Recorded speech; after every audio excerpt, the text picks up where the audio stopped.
Hello everyone and welcome back. Today we're going to be talking about how you need a plan for your comic book collection. We got a special guest today. Mother Goose has returned. Yay! I'm back. You're back and you want to talk about passing on a comic book collection to the next generation, the generation after that. What makes you the expert witness in this situation? Expert witness. Yeah, I'm a lawyer. I do mostly estate planning, aka fancy word for death and tax lawyer. And so I help people, will, trust, everything. Do you think that a comic book collection of a significant size should be included in a will? Yes. I think everything that you own should be devised and given to somebody in a nice, well-written, by a lawyer will. This is a topic that I've talked about before on the channel, but I've never brought a special guest to talk about it as well. And I thought, no, who better to do that than the person that's going to be in charge if I kick the bucket out there. So I'm out doing dangerous things. I'm out, jumping mountain bikes, potentially in a 127 hours James Franco situation where, I could be cutting off an arm and not get out of there.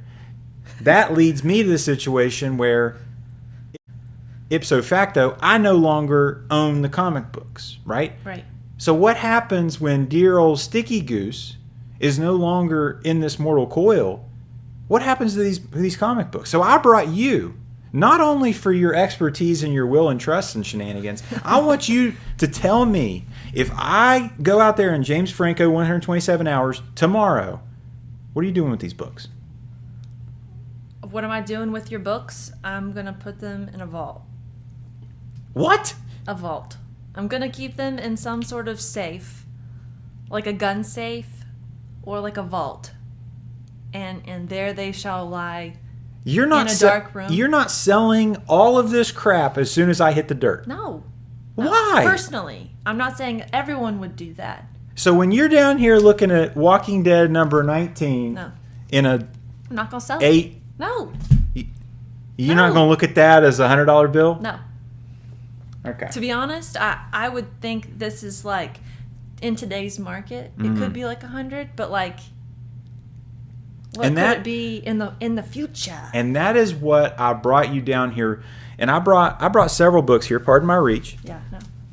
I brought several books down here just to show the audience how I think you, the viewer, should train your loved ones. So say you've got a baby goose of your own. If you've got geese and they don't give two craps about your funny book collection, they're into their mangas, they're into their Yu-Gi-Oh, they're into their Pokemon, and they say, Dad, I don't care about your stupid funny books. Right. Okay, you need to train somebody. Yeah, you've always said it's really important to have an end game with your comic book collection, or really any collection for that matter. When you're handing something down like this to somebody who may not appreciate it, you wouldn't want them to cash in for a quick buck. You want them to make sure that they're getting a fair price. Exactly. So if I show you this book, okay, what do you see about this book that if you're going through my stuff, this book it's not slabbed, it's not encapsulated, but does this book seem important? Does this book what is the first thing you think when you see this book? Show it to the people. Personally, okay. I see the 12 cents. So I see 12 cents as old. So it's old. Really old. And I look at whether there's a newsstand or not. So we're before newsstands. This is before the technology of a barcode. This is me as a layman, as they say. That's fine. I like how you're thinking newsstand. I like that. I'm not going to get taken advantage of. No, you're not going to take it. So I see 12 cents. You see 12 cents. So I know it's old. You know it's old. I don't see a barcode. You don't see a newsstand. Which means extra. But then I also see Iron Man, which means expensive. So when you see Iron Man, when you're looking at this, do you see like a title? What's the name of this book? Iron Man. Okay, this is where I've failed you. Okay. So, Tales of Suspense. I know that this is Iron Man, but what? I am more trained. I'm not a well-versed Iron Man or that really comic book person. I don't expect you to. Okay, but I do think there's some first appearance going on. There's something about this book that's special, and that's because I see the word Hawkeye. Yeah. And I recognize Hawkeye as someone that's not Iron Man. Right. And Black Widow down here. Okay. Who's got a fancy haircut. And like a little cleavage. Jane Brady. A little fancy haircut and a little bit of cleavage. She does have some cleavage. Yeah. So that's what I'm looking at here. So what I kind of want you to I mean, this is good because you're not going to look at that and think, "Oh, look at this rag. You know, this is a dime a dozen. This isn't special. You know, this is whatever. This is something." You know, you're like, I don't want you to be like, this is nothing. Right. Because one, and I talked about this on the channel before, a big reason of why I slabbed was for this very reason. Because she would know, and I'm sure a lot of you out there, if you have slab books, the person getting into the collection, getting into this, it's like, oh, this one's different. Yeah. Why is it in a box? Why is this one different? Well, and what makes me feel like this is more, what's the word? Expensive? Mm-hmm. Not that it's less special, but they're just more expensive is because it's in a slab. It's in a slab. I can't touch it. And it tells me why it's important. Normally, Exactly. on the what do you call this? A strip? The label. The label. That's a good word. And then the grade. Yeah. So like this, because I have so many books graded, and most of them are some sort of first appearance, some sort of are a key issue.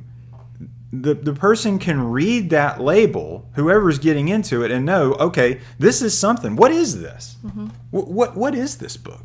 Teenage Mutant Ninja Turtles. Number 1. So you know that's probably something decent.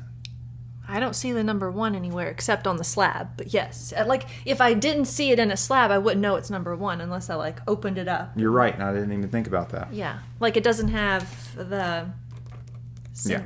It's what do you call that? The trade dress? No, like the cover doesn't have the cents on it. Oh, well, the cents, the price is on the back of this one right here. Gotcha. But it's just a different book. the point I'm trying to make, and one of my initial points here is that if you do have slab books, that indicates to the person, hey, maybe this is something. If you're somebody that's an old school collector and you kept books in runs and you didn't have like a good box, this is tricky. I recently just went and saw an incredible comic book collection, and I was finding key issues for no rhyme or reason in different boxes. In my closet, where I keep all my things, I keep them in the closet. There is a box in there that is kind of like a good box. Okay, I've never told you about the good box, but one could deduce that there is a good box. See, to me, if I kick the bucket, I'm 127 hours out there with James Franco, I would want,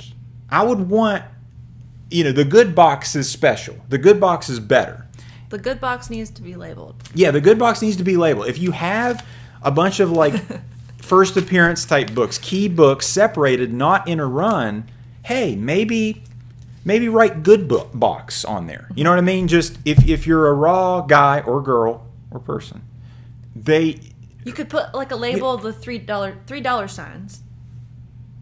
You know, like when you go out to a restaurant, it's the $3 sign. Yeah, $3. Honestly, I was thinking, my head went right to like a rapper, like the new rapper, $3 sign. Like he's got that new joint. I was thinking like when you go to a restaurant, it's like the $3 signs restaurant versus like the $1 sign, which is where we go eat. Yeah. It's like we don't eat at the $3. Because we have the first appearance of Turtles and Harley Quinn, we have to eat at the $1 sign place. Yes. These are sacrifices. Yes. So voluntary. Moving on. Even at the end of a certain individual's life, and I'm going to bring up a certain individual, Stan Lee, okay? At the end of his life, to my understanding, there was some controversy about his estate, his passing on. Correct me if I'm wrong on that. And there was also maybe some funny business about like a housekeeper or something, and he might have been like hitting her or touching her. I don't know. With this speculation, I'm not trying to besmirch Stan Lee. But even the most wealthy, even the most famous, even the most rich people this stuff can happen to. Oh my gosh. More Even so. More so. Yeah, because they got more stuff. Exactly. So I think having a plan, regardless of whatever level you are, I think it might be a good idea, right? Well, not only that, but I think what it boils down to is this is the stuff that you have. Stuff, I call it lightly. But these are the things that you have Treasures. Treasures. These are your these are your treasures that you have accumulated during your lifetime that are important to you, that you truly love, and you collected them for a reason.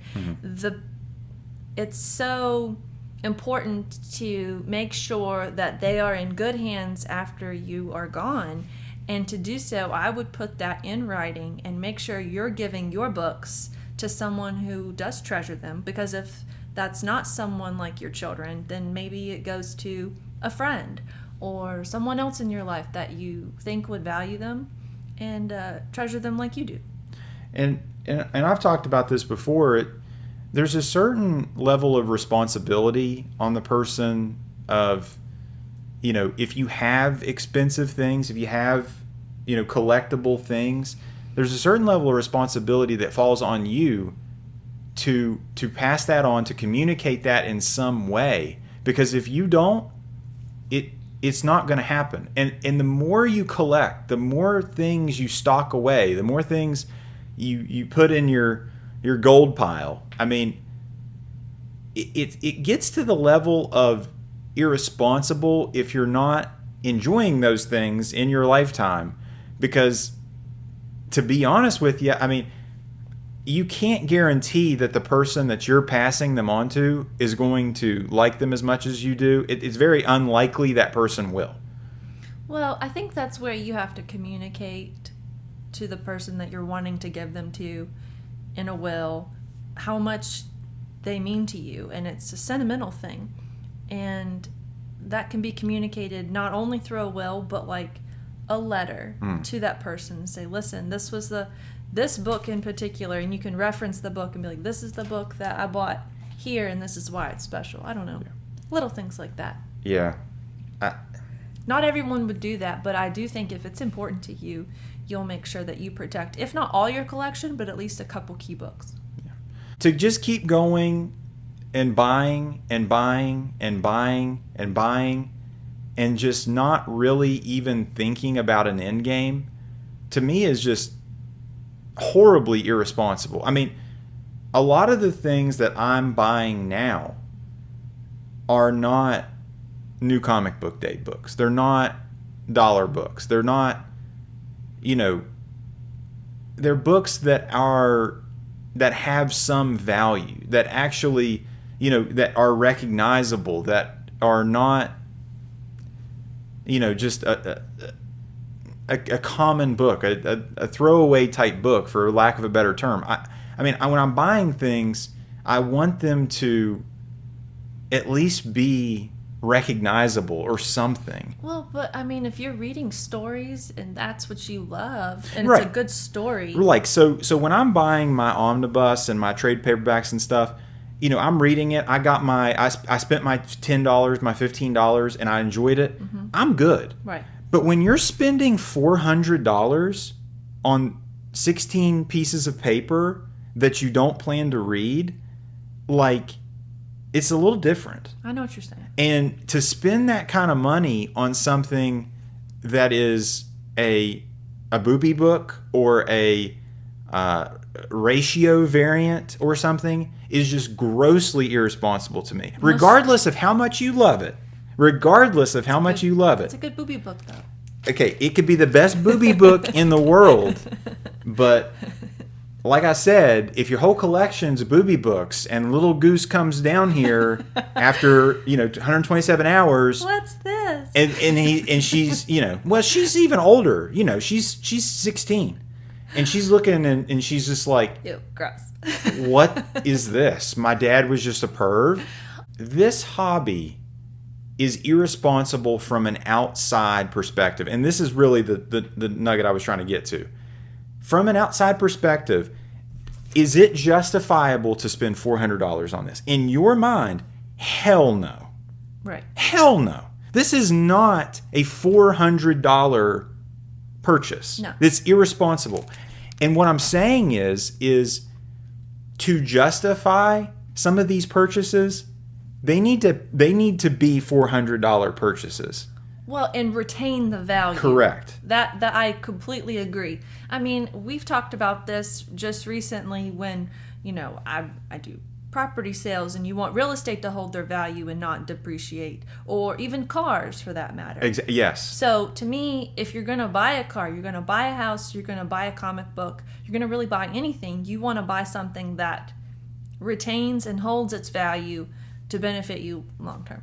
Yeah, I mean, and if you're looking at it, that's an investment type perspective. But you can both do with that at the same time. But when you're spending that kind of money, and I don't know what the cutoff is. Is that $100? Is that $200? Well, it depends on how deep your wallet is. Exactly. And to me, $400 is a lot of money. Is a lot of money it's to a lot me. Of money. $300 is a lot of money to me. Mm-hmm. $200 is a lot of money to me for a comic book. I completely agree. And I think a lot of people feel that way. Mm-hmm. And to spend $200 every 2 weeks, every month, for years and years and years, and then to have spent that money on something that you don't have anything to show for it. Now you loved it, and you bought what you loved. Right. But damn, like that is irresponsible.